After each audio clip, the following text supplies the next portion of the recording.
Bienvenidos a esta exploración a fondo. Hoy nos metemos de lleno en un tema que arrastra siglos de debate y una imagen muy potente: la Inquisición española. Hola, sí, desde luego, solo nombrarla ya evoca ciertas ideas, ¿verdad? Casi siempre bastante oscuras. Totalmente. La imagen popular está muy marcada por la tortura, el fanatismo, la opresión, lo que se conoce como la leyenda negra. Sí, esa es la visión más arraigada, la que casi todos tenemos en mente. Exacto. Pero bueno, como siempre hacemos aquí, nos gusta ir un poco más allá, preguntarnos, ¿es esa la única perspectiva? ¿Qué nos cuentan las fuentes si las miramos de cerca, con detenimiento? Claro. Hoy tenemos con nosotros unos fragmentos de una obra particular: La Inquisición, un tribunal de misericordia, de Cristian Rodrigo Iturralde, un libro que, precisamente, cuestiona esa visión tan tradicional. Efectivamente, es un texto que propone una lectura muy diferente y argumenta que se basa en documentación y análisis histórico. Pues nuestro objetivo hoy es justamente ese: desgranar los argumentos clave que presenta este texto en concreto. Ojo, no vamos a juzgar nosotros la Inquisición, sino a entender cómo la analiza esta fuente específica.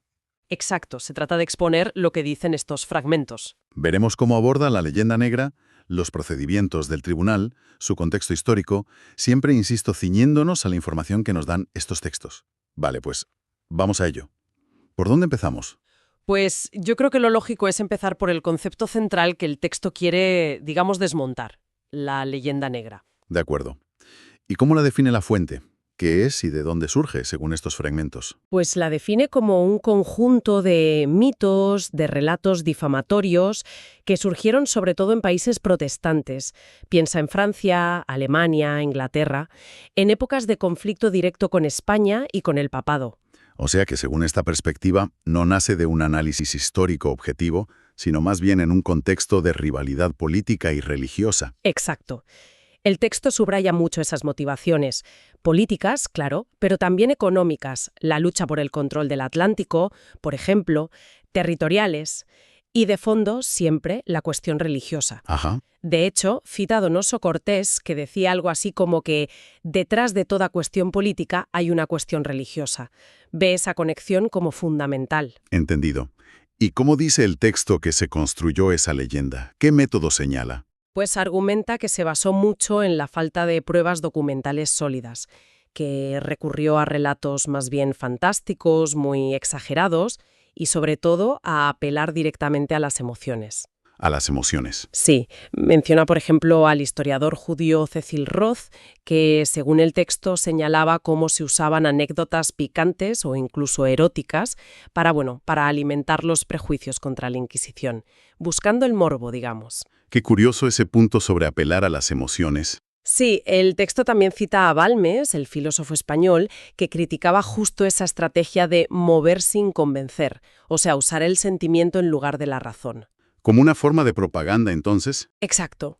Y para ilustrar que esa técnica no es solo cosa del pasado lejano, pone el ejemplo moderno de El Código da Vinci. Lo presenta como una obra de ficción que, sin embargo, genera percepciones muy fuertes sobre hechos históricos, a base de emociones y no de pruebas. Entiendo el paralelismo que traza. ¿Y menciona el texto algunas obras o figuras concretas que considera clave en la creación de esta leyenda negra? Sí, nombra a un tal González Montano y su libro Algunas artes de la Inquisición, que al parecer fue muy influyente. Vale. También argumenta que se hizo un uso torticero de los escritos de Bartolomé de las Casas sobre las Indias. Cita a un historiador, Pierre Chanú, que calificó esto, según el texto, de guerra psicológica contra España. Vaya. Y también menciona relatos que considera exagerados, como el de un masón llamado Custos. La fuente dice que su tortura fue por un robo común y no por la Inquisición, pero que se usó como propaganda antiinquisitorial. Vale, entonces la fuente dibuja un panorama donde la leyenda negra es fundamentalmente una construcción propagandística con fines políticos y religiosos muy concretos. Y afirma que sigue viva hoy en día. Sí, el texto es bastante tajante en eso. Sostiene que si la leyenda negra persiste, es porque hay una consciente voluntad de que así sea. Una voluntad consciente. ¿Con qué objetivo? Pues según esta visión, el objetivo último sería minar la influencia histórica de la cristiandad, eliminar esa hegemonía cultural y religiosa. Es una afirmación fuerte, desde luego. Desde luego. Es, como decíamos, un planteamiento que choca frontalmente con la visión más extendida. Y hablando de controversias y visiones extendidas, hay una idea muy repetida, que el Papa Juan Pablo II pidió perdón por la Inquisición. ¿Qué dice esta fuente al respecto? ¿Fue realmente así? Pues el autor de estos fragmentos lo matiza mucho, muchísimo. Según su interpretación de los documentos y discursos papales de la época, no hubo un perdón por la Inquisición como institución en sí misma. Ah, no. Entonces, ¿qué hubo? Lo que sí hubo, y el texto lo recalca, fue una llamada muy clara a estudiarla, a investigar la Inquisición de forma objetiva, serena, sin prejuicios. O sea, más una invitación a la investigación histórica rigurosa que una condena directa. Exacto.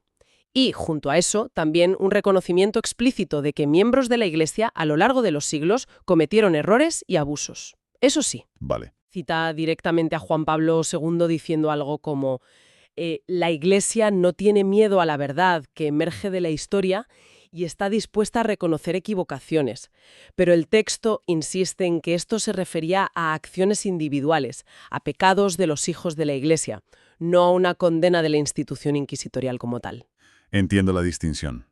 ¿Y cómo encaja eso con la idea de pedir perdón por el pasado? ¿No se pidió perdón por nada entonces? El texto subraya que tanto el Papa como documentos vaticanos importantes de esa época, como uno llamado Memoria y Reconciliación, advirtieron muy claramente contra los juicios anacrónicos, Anacrónicos. O sea, contra juzgar el pasado con los criterios y la mentalidad del presente.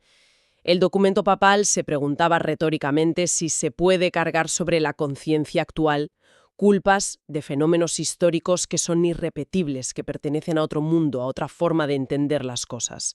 La idea, según esta fuente, no era sentarse a juzgar el pasado desde nuestro pedestal actual. tiene sentido esa distinción, claro. Menciona el famoso simposio de 1998 sobre la Inquisición. Sí, claro, lo menciona precisamente como prueba de esa voluntad de estudio objetivo. Fue convocado por Juan Pablo II con el objetivo explícito, dice el texto, de promover una investigación científica, honesta, libre de prejuicios ideológicos o confesionales. Vale. Y aquí el autor aprovecha para criticar duramente lo que él considera una tergiversación mediática de las palabras del Papa.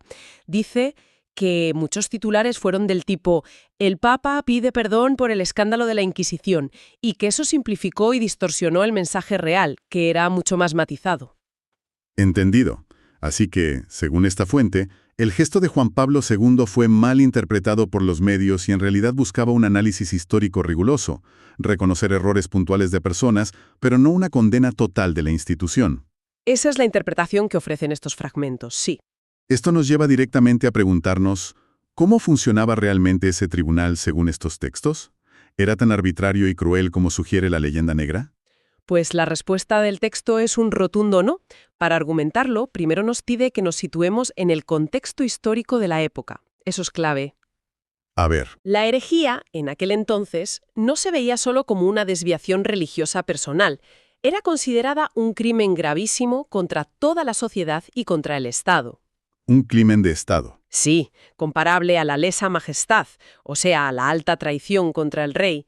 Se pensaba que amenazaba la unidad y la estabilidad misma del reino, en una sociedad donde la religión católica era el pilar fundamental, lo que unía a todo. Claro, hoy nos cuesta un poco entender esa mentalidad, pero en aquel contexto, la unidad religiosa era casi sinónimo de unidad política y social, ¿no? Justo. El texto pone el ejemplo de los cátaros en la Edad Media para ilustrarlo.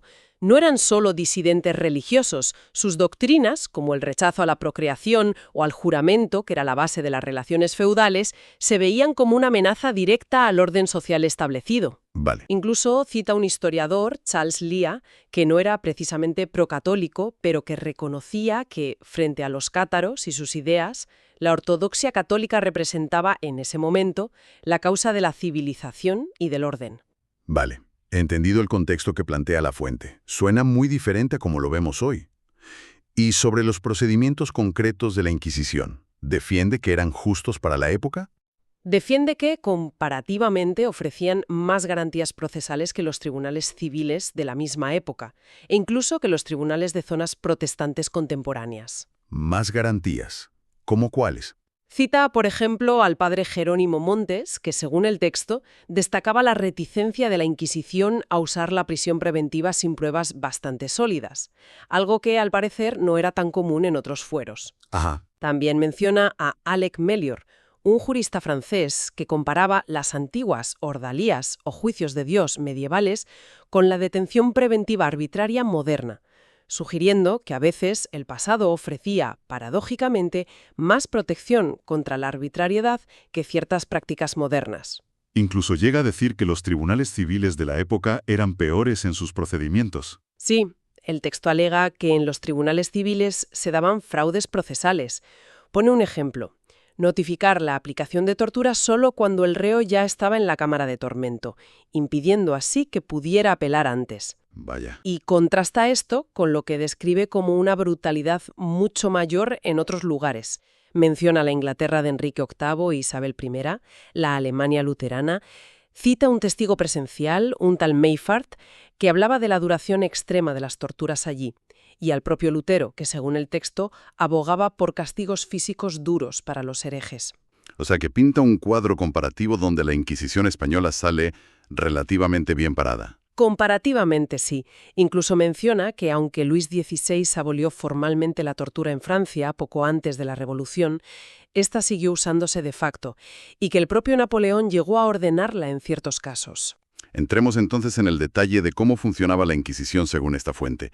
¿Qué mecanismos o procedimientos destaca como positivos o garantistas? Destaca varios. Primero, los edictos de gracia. ¿Qué eran exactamente? Eran periodos de tiempo, normalmente de 30 a 40 días, que se ofrecían cuando la Inquisición llegaba a una nueva ciudad o distrito. Durante ese plazo, la gente podía confesar voluntariamente sus posibles herejías de forma secreta. ¿Y qué pasaba si confesaban?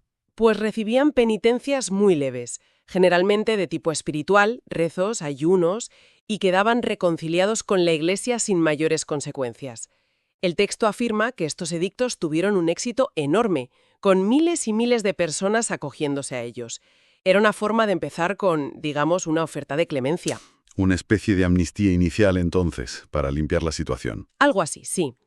Luego, una vez iniciado un proceso formal contra alguien, el texto enumera varias garantías. A ver, ¿cuáles? Pues el derecho a tener un abogado defensor, a veces incluso dos, y si el reo no podía pagarlo, el tribunal se lo proporcionaba de oficio. Interesante.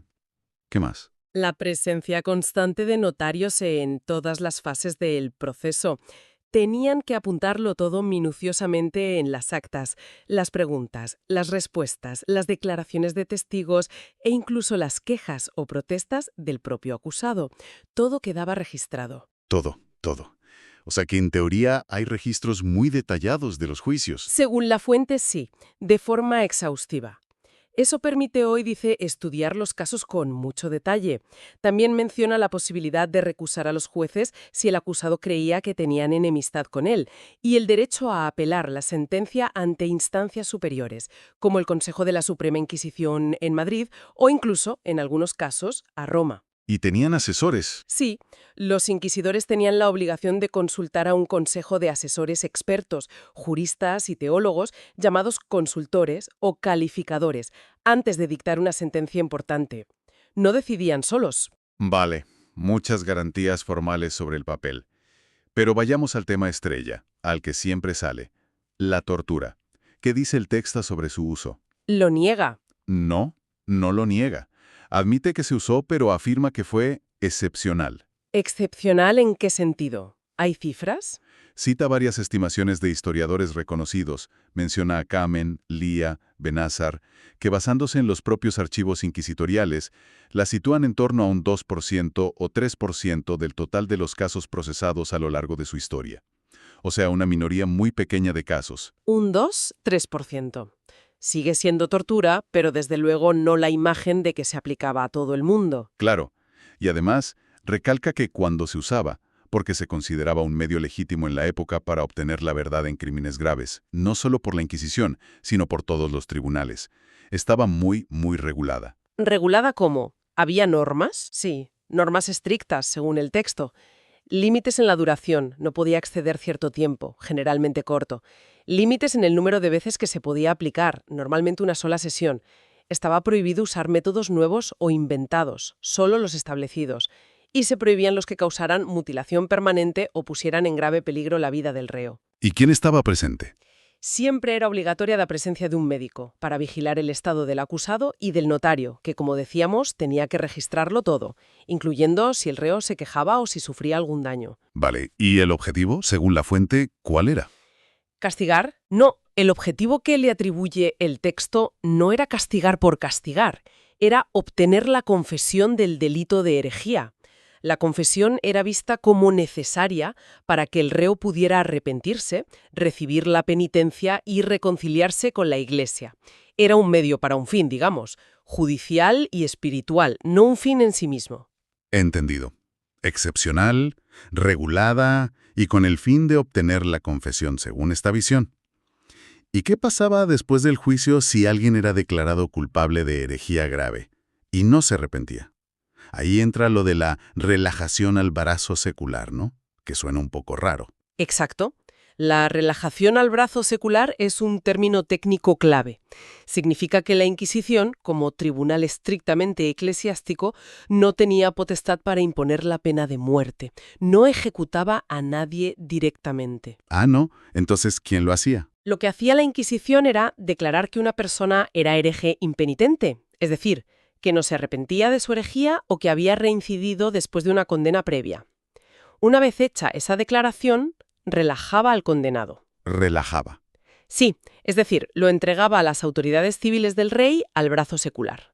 Y eran estas autoridades civiles las que aplicaban la pena capital establecida en las leyes civiles del reino para el delito de herejía, que generalmente era la hoguera. Entiendo la distinción formal. La Iglesia juzga la herejía, el Estado ejecuta la pena que marcan sus leyes. Eso es lo que argumenta la fuente, sí. Y añade que esta pena capital afectaba principalmente a esos dos grupos: los relapsos, reincidentes, y los pertinaces, los que se mantenían obstinados en su herejía hasta el final. ¿Y si alguien se arrepentía en el último momento? Una confesión y arrepentimiento, aunque fuera justo antes de la ejecución, a menudo podía salvar la vida del reo, o al menos conseguir que se le conmutara la hoguera, morir quemado vivo, por el garrote, ser estrangulado antes de que prendieran la pira. Esto se consideraba una muerte menos infamante y una muestra de misericordia. Vaya. El texto cita aquí a Joseph de Maistre, un filósofo conservador, que distinguía entre la necesaria severidad que atribuía al Estado para mantener el orden y la clemencia y el deseo de salvar el alma que atribuía a la Iglesia en estos procesos. Interesante distinción. Y menciona algo sobre los falsos testimonios, porque seguro que era un riesgo en estos procesos tan delicados. Sí, el texto afirma que se perseguían y castigaban con mucha dureza. Menciona una orden específica del Papa León X en ese sentido. Y pone el ejemplo de un famoso inquisidor medieval, Bernard Guy, que no dudó en encarcelar a un padre por haber acusado falsamente a su propio hijo de herejía. Querían evitar las denuncias por venganza o interés. Ya por último, sobre los procedimientos, ¿qué dice de las cárceles de la Inquisición? Porque tienen fama de ser lugares terribles, mazmorras oscuras. Pues la fuente contradice radicalmente esa imagen. Las describe como notablemente mejores, más limpias y más humanas que las cárceles civiles o reales de la misma época, que al parecer sí eran espantosas. Mejores. ¿En qué sentido? Cita a un historiador, Thomas Walsh, que habla de aposentos decentes en lugar de celdas insalubres. Menciona un caso muy curioso en Córdoba, ya en 1820, cuando la Inquisición estaba a punto de desaparecer. Las autoridades civiles pidieron permiso para usar las cárceles de la Inquisición, porque las suyas estaban en pésimas condiciones y las de la Inquisición eran de mejor calidad. Qué curioso. Y relata también una crónica sobre la apertura de la cárcel inquisitorial de Lima, en Perú, tras la independencia. Esperaban encontrar mazmorras llenas de esqueletos y aparatos de tortura, pero la encontraron vacía de presos y con almacenes llenos de herramientas agrícolas y otros enseres abandonados. Nada truculento. Sorprendente esa descripción de las cárceles, desde luego. Entonces, recapitulando esta parte tan densa sobre el funcionamiento, según la fuente que estamos analizando, el tribunal no era arbitrario, sino que tenía reglas estrictas, ofrecía ciertas garantías comparativas con otros tribunales de la época, época, usaba la tortura de forma limitada y muy regulada, y distinguía claramente entre el juicio eclesiástico y la ejecución que correspondía al poder estatal. Esa es la imagen que presenta el texto, sí. Y los propios inquisidores eran los fanáticos ignorantes y sedientos de sangre que a veces pinta la leyenda. El texto los describe de forma muy diferente. Afirma que, por lo general, eran hombres prudentes, juristas o teólogos muy capacitados, seleccionados por su saber y su buena reputación personal, gente formada en las universidades. ¿Cita a alguien que apoye esa visión? Sí, cita a varios historiadores, no necesariamente apologistas, como Turbeville o el cardenal Hergenrother, e incluso a cronistas españoles de la época como Mariana, que según el texto avalarían esta visión de inquisidores competentes y en general rectos. Menciona a figuras conocidas como Torquemada o el cardenal Cisneros como ejemplos de esta supuesta preparación y seriedad. ¿Y los famosos familiares de la Inquisición? Se suele pensar en ellos como una especie de red de espías y soplones por todas partes. El texto les resta muchísima importancia a esa función. Los presenta más bien como nobles locales o personas influyentes que buscaban el prestigio social y ciertos privilegios, como portar armas o exenciones fiscales, que conllevaba el título de familiar. O sea, más una cuestión de estatus que de espionaje. Eso sugiere la fuente. Considera que esa imagen de espías omnipresentes es otra exageración de la leyenda negra, y que su función real era más bien de apoyo logístico o de representación local del tribunal, no de policía secreta. Queda claro cómo defiende la fuente el funcionamiento interno y la figura de los inquisidores. Pasemos ahora a otro tema muy espinoso. Los conversos, los judíos convertidos al cristianismo y toda la cuestión de la limpieza de sangre, que siempre se asocia con el racismo. ¿Cómo lo aborda el texto? Pues aquí la fuente hace una distinción que considera absolutamente fundamental. Y es la diferencia entre los conversos sinceros, que se habían convertido de corazón, y los que llama falsos conversos o criptojudíos o marranos. Vale, ¿y a quién perseguía la Inquisición según el texto? Argumenta que perseguía exclusivamente a estos últimos, a los falsos conversos. Aquellos que, habiéndose bautizado, seguían practicando el judaísmo en secreto y, según la fuente, actuaban contra la fe cristiana y el Estado. ¿Y por qué los consideraba un peligro tan grande? Suena muy fuerte. El texto los ve como una amenaza directa a la seguridad del Estado y de la propia Iglesia. Los acusa de infiltrarse en puestos clave de la administración y la Iglesia para debilitarlos desde dentro, de practicar la subversión, de realizar espionaje para potencias enemigas como los turcos otomanos o los reinos musulmanes del norte de África. Espionaje. Secretos para una posible reconquista judía de España, de realizar profanaciones de hostias consagradas y otros símbolos cristianos, e incluso de cometer crímenes rituales contra niños cristianos, como el famoso caso del Santo Niño de la Guardia. Menciona supuestas conspiraciones descubiertas, como una en Toledo en 1485. Son acusaciones gravísimas, claro. Y la famosa limpieza de sangre niega que fuera una medida racista. Sí, lo niega rotundamente. Sostiene, y para ello cita a antropólogos como Julio Caro Baroja o historiadores como Meseguer Fernández, que no era un concepto biológico o racial en el sentido moderno. No. Entonces, ¿qué era? Argumenta que era un concepto moral o espiritual, que se centraba en la fiabilidad religiosa y social de una persona y su linaje, en asegurarse de que quienes ocupaban ciertos cargos de confianza, en la iglesia, el ejército, la universidad, algunos gremios, fueran cristianos viejos y probados, sin sospecha fundada de falsa conversión o de lealtades divididas que pudieran poner en peligro a la institución o al Estado. ¿Un concepto moral o espiritual? Cuesta un poco entenderlo así hoy en día. Sí, es una interpretación que choca. El texto argumenta que se trataba de garantizar la cohesión social y religiosa en un momento muy conflictivo, y señala que estos estatutos de limpieza de sangre se aplicaban a veces también a cristianos viejos, gente sin ascendencia judía o musulmana conocida, si tenían mala reputación, antecedentes penales o fama de poco fiables. No era solo por la ascendencia. O sea, que no era puramente por tener sangre conversa. Según esta fuente, no. Y afirma también que fue una medida más bien temporal, ligada a ese contexto específico del problema converso, y que se fue dejando de lado progresivamente una vez que se consideró que esa situación de tensión estaba superada. Resulta muy chocante esa interpretación de la limpieza de sangre como no racial. ¿Añade algo más el texto sobre la relación entre la Inquisición y los conversos? Sí, añade un punto que recalca mucho y que también invierte la visión habitual. Sostiene que muchos conversos sinceros apoyaron activamente la creación y la actuación de la Inquisición. ¿Qué la apoyaron? ¿Por qué harían eso? Pues, según el texto, por dos razones principales. Primero, para protegerse a sí mismos de las revueltas populares antijudías, los llamados progromos, que a menudo eran indiscriminadas y no distinguían entre judíos, criptojudíos y conversos sinceros. La Inquisición, al centrarse en los judaizantes, les ofrecía una especie de protección frente a la violencia popular. Entiendo. ¿Y la segunda razón? Para protegerse también de las presiones y amenazas que, según el texto, recibían por parte de los judíos no conversos y de los propios criptojudíos, que los consideraban traidores a su antigua fe y comunidad.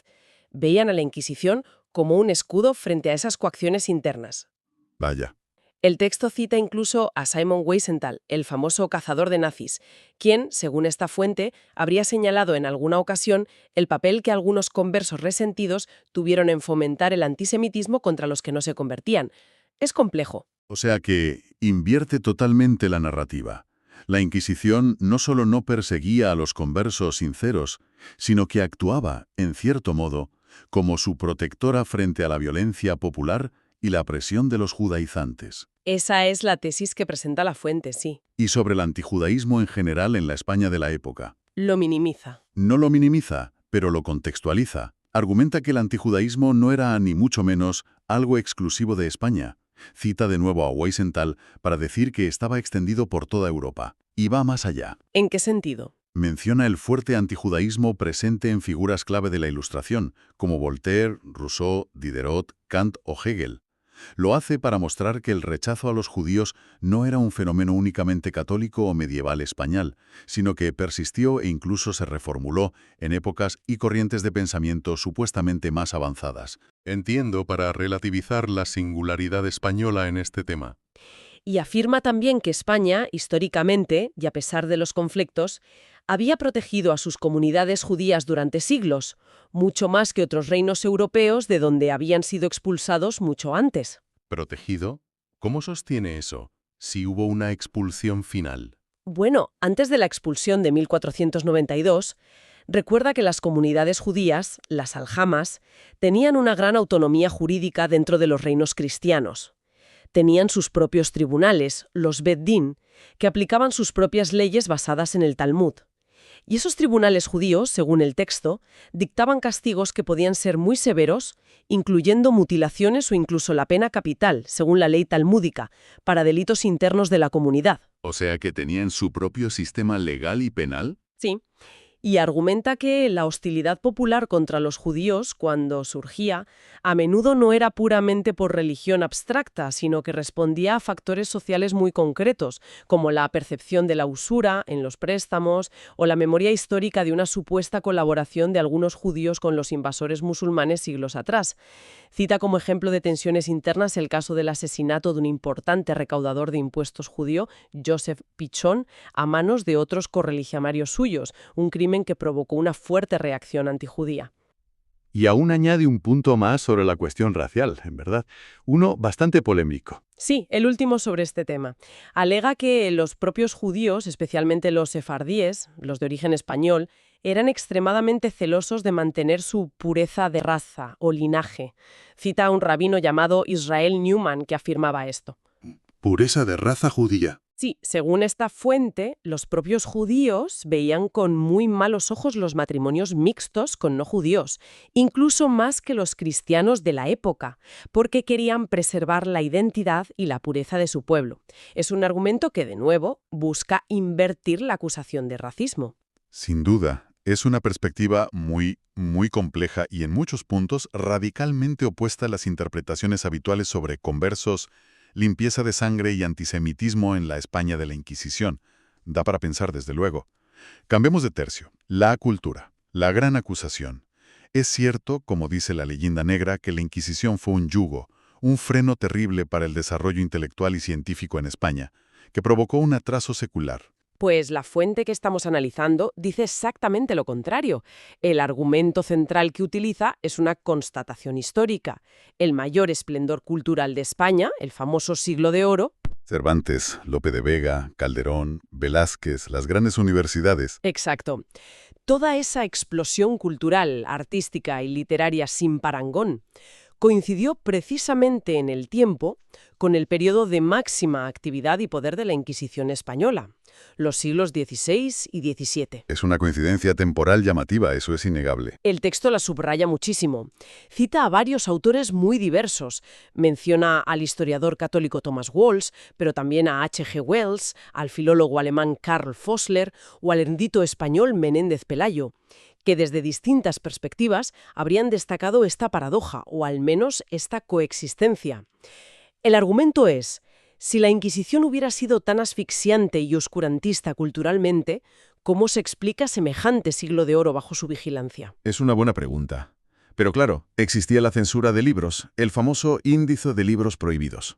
Eso no se puede negar, ¿no? No, el texto no niega que existiera la censura, pero la matiza mucho.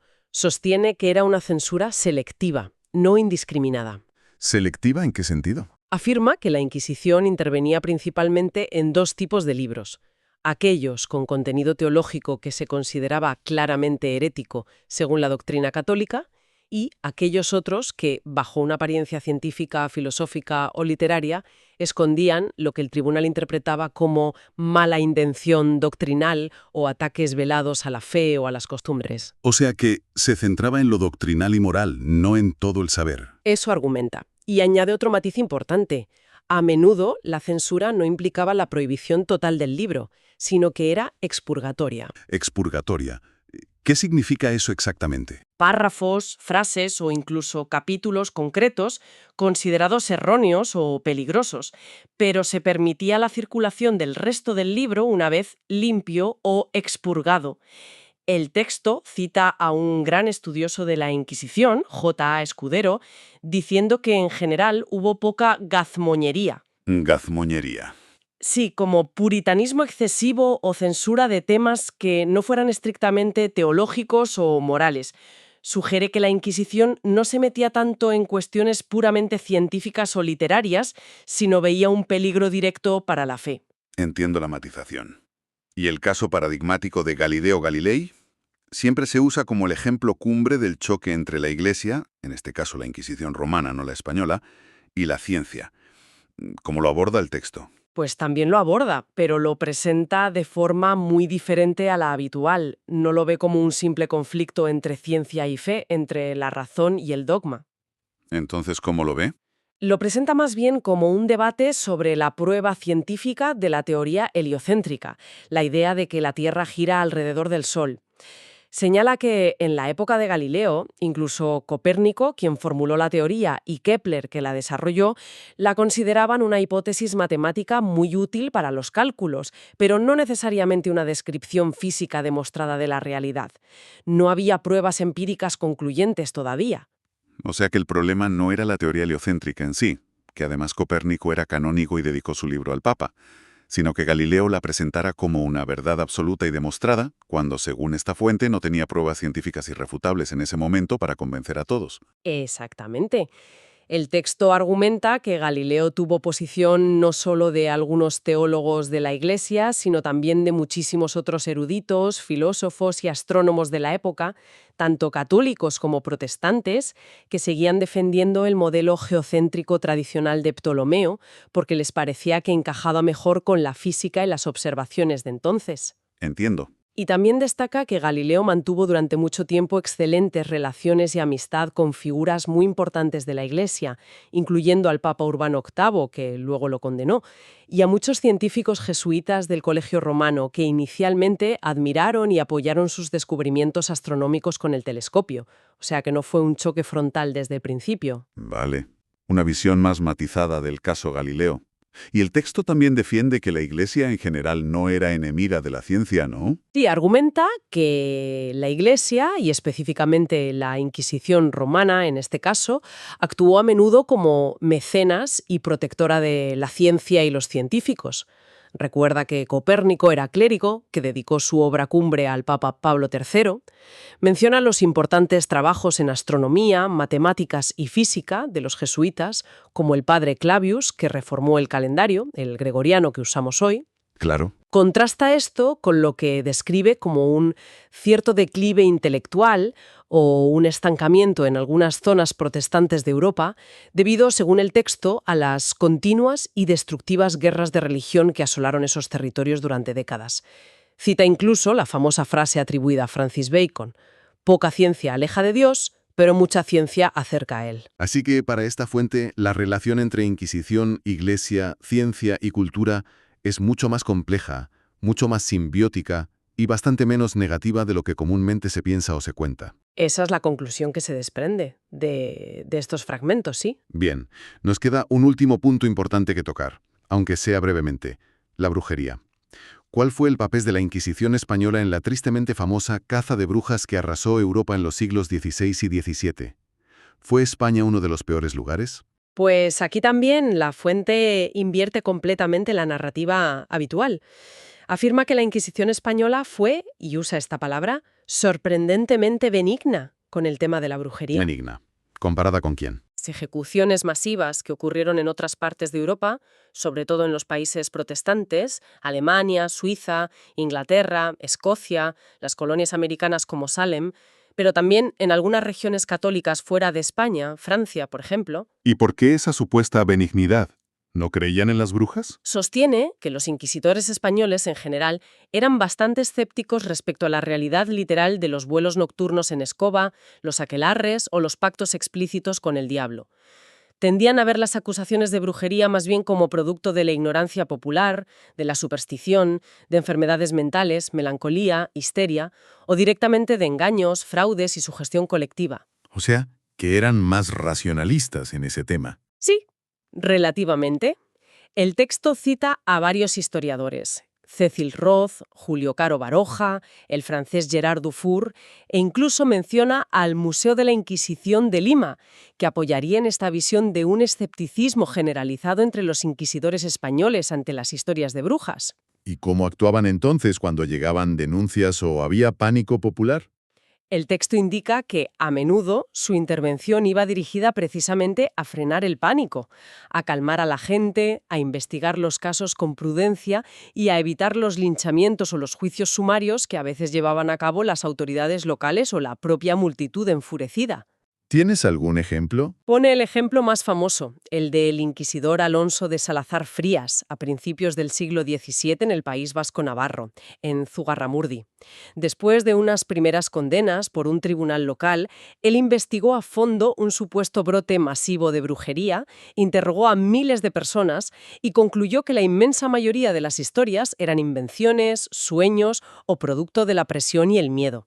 Gracias a su informe detallado y escéptico, el Consejo de la Suprema Inquisición ordenó detener las ejecuciones y estableció unas normas muy estrictas y garantistas para futuros casos de brujería, que prácticamente acabaron con las condenas graves por este motivo en España. Muy interesante ese caso.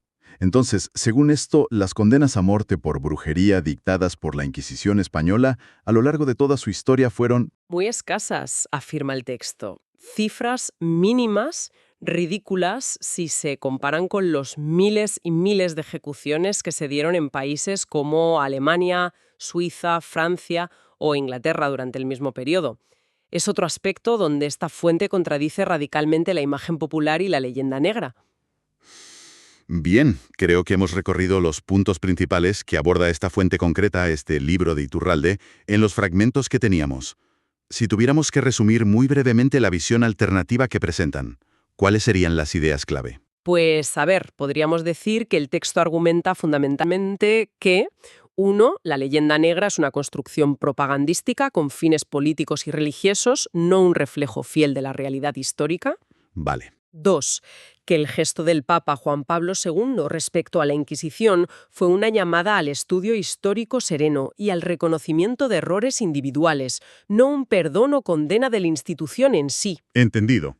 3. Que los procedimientos de la Inquisición, vistos en su contexto histórico y comparados con otros tribunales de la época, civiles y protestantes, ofrecían notables garantías procesales y que el uso de la tortura fue excepcional y muy regulado. Sigue. 4. Que la persecución de los conversos se dirigió específicamente contra los falsos conversos o judaizantes, considerados un peligro religioso y estatal, y que la limpieza de sangre no era un concepto racial, sino moral o de fiabilidad social. Ajá. Y los dos últimos puntos. 5. Que la Inquisición no solo no frenó la cultura española, sino que su época de apogeo coincidió con el Siglo de Oro y que su censura fue selectiva y principalmente doctrinal, no un ahogo general del saber. ¿Y el último? Y 6. Que ante el fenómeno de la brujería, la Inquisición española fue notablemente escéptica y comparativamente muy benigna, evitando las cazas de brujas masivas que se dieron en otras partes de Europa. Muy claro el resumen. El autor insiste mucho en que estas conclusiones no son opiniones suyas sin más, sino que se basan, según él, en décadas de investigación de los archivos inquisitoriales por parte de historiadores de diversas nacionalidades y tendencias. Menciona el simposio de 1998, convocado por el Vaticano, y trabajos de especialistas como Henningsen, Kamen, Tedeschi. Incluso cita un documental de la BBC que, al parecer, llegaba a conclusiones similares. Entiendo. Y su conclusión final en los fragmentos que hemos visto es tajante. Considera que la Inquisición fue un tribunal justo, piadoso, necesario e injustamente vilipendiado por la historia posterior. Es una visión, como decíamos al principio, que realmente desafía muchas ideas preconcebidas y muy arraigadas, y nos lleva, creo, a una reflexión final interesante que el propio texto sugiere de forma constante con su insistencia en el contexto histórico. Sí, esa llamada continua a no juzgar el pasado con los ojos del presente, a evitar el anacronismo. Exacto. La fuente insiste una y otra vez en comparar la Inquisición no con nuestros estándares actuales de derechos humanos, que obviamente no cumple, sino con otras justicias de su propio tiempo e incluso posteriores, y en ese marco comparativo la presenta de forma bastante favorable. Cierto. Esto plantea una pregunta interesante para que reflexionemos. ¿Hasta qué punto podemos o debemos evaluar instituciones de hace siglos, como la Inquisición, con nuestros valores y criterios actuales, sin caer inevitablemente en ese anacronismo que el propio texto critica? ¿O es legítimo aplicar nuestros principios éticos, que consideramos universales hoy, para juzgar el pasado? Es una pregunta difícil, sí. ¿Cómo encontramos el equilibrio entre la necesidad de comprender el contexto histórico, para no hacer juicios simplistas, y la aplicación de unos principios éticos fundamentales sobre la dignidad humana, la libertad de conciencia, la justicia? No es una pregunta con respuesta fácil, la verdad. Desde luego que no. Es el eterno dilema de cómo nos relacionamos con la historia, con sus luces y sus muchas sombras. Pues con esa reflexión, que creo que abre más preguntas que respuestas, dejamos hoy nuestra exploración de estos textos sobre la Inquisición. Gracias por acompañarnos en este análisis detallado. Ha sido un placer. Hasta la próxima.